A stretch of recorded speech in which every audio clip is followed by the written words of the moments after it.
si j'ai fait ça, c'est dans une optique féministe, parce que je pense que ça, comme le reste, ça vient qu'il y a encore maintenant beaucoup, alors peut-être ici c'est pas pareil, je sais pas, mais peut-être, qu'il y a des causes très profondes à la violence et que c'est dans l'inégalité de la place des femmes dans la société par rapport à celle des hommes, et que c'est à ce niveau-là qu'on va retrouver énormément de différences.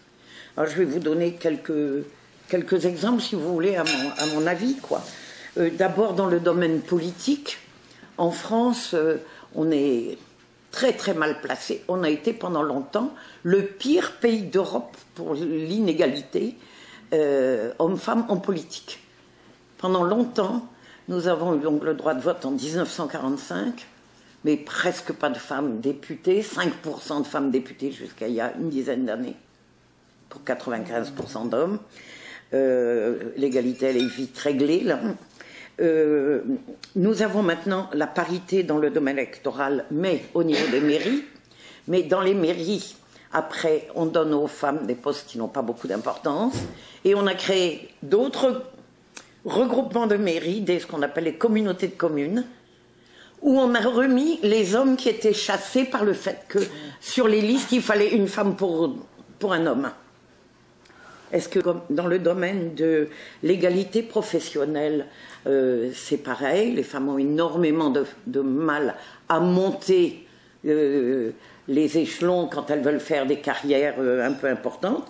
Et je lisais encore cette semaine dans un journal qui s'appelle Expansion, qui est un journal économique français important, que c'était beaucoup, parce que de toute manière, la plupart des femmes travaillent maintenant en France. Hein, il y en a un peu, mais peu de femmes qui restent à la maison. Mais les salaires restent très différents. Oui. Hein. Les femmes gagnent 25% de moins que les hommes, ce qui veut dire que les hommes gagnent en fait 50% de plus. Ici c'est pareil. Et ici c'est pareil, je pense, oui. Et plus pire, je pense. Et alors quand je vais parler des peines sardines, puisque je parlerai beaucoup de ma chanson Les peines sardines, je sais qu'en 1920, quand il y a eu la grève des sardinières, les femmes sardinières, ouvrières de la sardine, gagnaient la moitié de ce que gagnaient les hommes, 50%. Et c'est à tel point énorme que quand elles ont on a voulu mettre des femmes à sertir les boîtes de conserve de sardines. Hein. Il n'y avait que des hommes qui faisaient ça.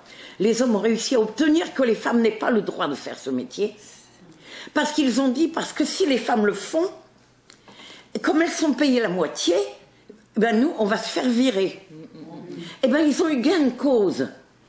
Et c'est les femmes qui ont été virées. Parce qu'ils ont dit, mais sinon, ben nous, on va se retrouver au chômage. Il vaut mieux que ce soit les femmes qui n'aient pas de travail. Donc, ils n'ont pas contesté le fait qu'elles gagnaient pas assez, non, ils les ont fait exclure.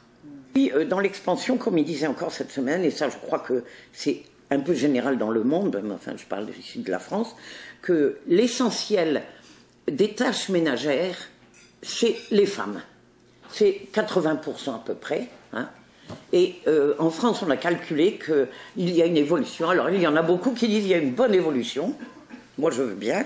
On a calculé que chaque année, en ce moment, les hommes travaillent par jour 1 minute de plus à la maison que l'année d'avant. Chaque année, par jour, leur temps de travail, hein, en 10 ans, le temps de travail ménager des hommes pour s'occuper des enfants, des courses ou de la cuisine, a augmenté de 10 minutes en 10 ans. Alors moi, j'avais fait le calcul que pour arriver à l'égalité, il fallait attendre 2780, je crois. Si ça n'allait pas plus vite.